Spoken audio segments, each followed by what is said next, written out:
Կնոջ թվանոց աշխատավարձի վերաբերյալ երկօրյա բուռն քննարկումներից հետո իշխող թիմից Հայկ Կոնջորյանը տեղ զբաղեցրեց Ազգային ժողովի նախագահությունում, որպես փոխնախագահ ընտրվեց 63 կողմ ու 28 դեմ ձայներով։ Ընդդիմադիրներից ուժեղ Հայաստանն է դեմ քվեարկել, իսկ Հայաստան դաշինքը չմասնակցեց այս ընտրությանը։ Շնորհակալություն վստահության համար։ Ընդդիմադիրները դեռ փոխնախագահի թեկնածու Հայկ Կոնջորյանին, նրա կնոջ ու քրեական անցյալով եղբոր վերաբերյալ բազմաթիվ հարցադրումներ ունեին եւ հույս, որ իշխող թիմը կվերանայի նրա թեկնածությունը։ Դեպի Եվրոպա, որ հայտարարել եք գնում եք, այ թիմ։ Եվրոպայում նման թեկնածուներին ինչ կանեին եվրոպական երկրներում, առաջ կմղեին, թե թեկնածությունը հետ կկանչեին, ինչ կանեին։ Այսքան սկանդալների կենտրոնում հայտնված որևէ թեկնածուի։ Եթե չգիտեք հարցի պատասխանը,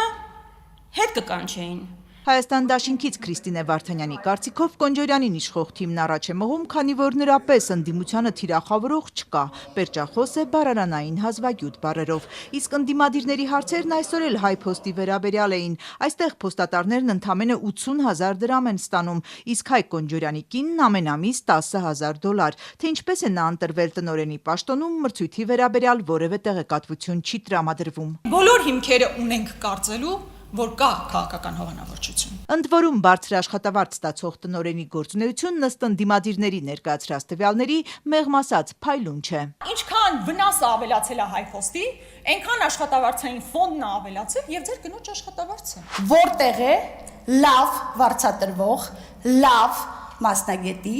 լավ արդյունքը։ Իսկ եթե չկա արդյունք եւ մարդը շարունակում է պաշտոնավարել, կարող ենք ենթադրել,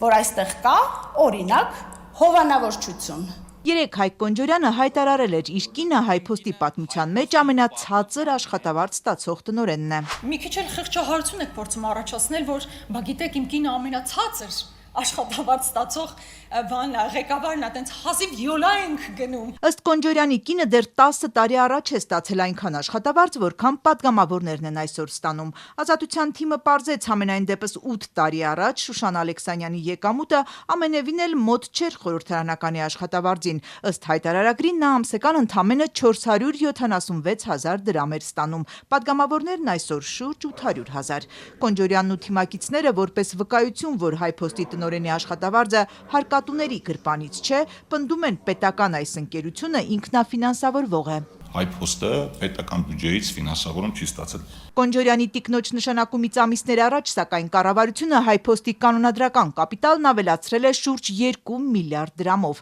Ընդդիմադիրները կասկած չունեն Կոնջորյանի հովանու ներքո է կինը տեղավորվել պետական ընկերությունում, որտեղ ֆինանսական վնաս է արձանագրվում, բայց անհետևանք։ Կոնջորյանի հովանու ներքո է նրա եղբայրը հայտնվում տարբեր աղմկոտ պատմություններում, պարեկի ուղեկցությամբ հայհոյանքներ ու սպառնալիքներ տարածում նախկին ընկերոջ տան մոտ։ Որ ինքը չլիներ Կոնջորյան Հայկի եղբայրը, պարեկը իր հետևից այդպես կպտտվեր ու կպաշտպաներ այն ժամանակահատվածում, երբ ինքը գնացել է ուրիշի ընտանիքին է սպառնացել։ ԿՊԱ-ականները թիմակցին աջակցող ելույթներում ներկայացնում էին, թե ինչ վատ էր վիճակը հայփոստում մինչև Կոնջորյանի տիկնոջ նշանակումը։ Ոնց որ գրոզնին լիներ պատերազմից անմիջապես հետո։ Սկվազնյակից թոքաբորբով հիվանդանում էին պարբերաբար։ Բաքոյանը վստահ է, որ հիմա հայփոստում միջանցիկ քամիներից վատացողներ չկան։ Հայկ Կոնջորյանի կնոջ պաշտոնավարումը ձեզ համար դարձրել եք ուղղակի քաղաքական դրոշակ։ Քաղաքացիական պայմանագիր խմբակցության ղեկավար Արուսյակ Մանավազյանը տարակուսում է ախր կնոջ աշխատավարձը քննարկելն աբսուրդ է, անհարմար։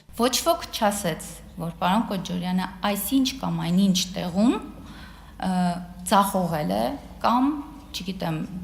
իր գործողություններում որևէ ձև սխալ է արել եւ չի կարող հավակնել Ազգային ժողովի փոխնախագահի պաշտոնին։ Ձեր պահած տեսել ենք հայփոստում ֆինանսական խնդիրների վերաբերյալ հարցադրումներին հակադարձեց իշխանական падգամավորը։ Չեմ խոսելու հավելագրումներից, չեմ խոսելու տենդերները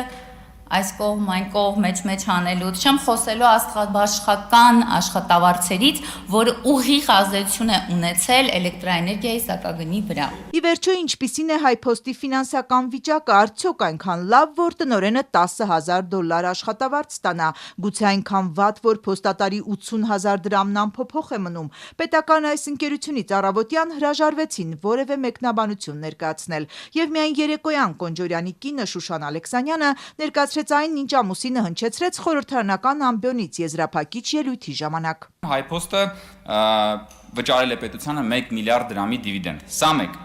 Ըստ հրապարակած նորից տվյալների 2024-25 թվականներին Հայփոստի ֆինանսական արդյունքը բարելավել է 900 միլիոն դրամով։ Սա երկու։ Երբ որ դուք խոսում եք Հայփոստի կառավարման արդյունավետության մասին, այս երկու թիվը 1 միլիարդ դրամ դիվիդենդ եւ 900 միլիոն դրամի, գրեթե 1 միլիարդ դրամի ֆինանսական ցուցանիշների բարելավումը դա Հայկ Կոնջարյանի կնոջ աշխատանքի արդյունավետությունն է։ Կնոջ արդյունավետ տնօրինության վերաբերյալ այս թվերը ընդդիմությանը նորից համոզիչ չթվացին։ Իրենց կառավարման ժամանակ չի գեներացրել շահույթ, վնասը աճել է 163%, իսկ իրենք ծախսել են Էդուարդո Էրնեկյանի գեներացված շահույթը, ով պետության համար աշխատել է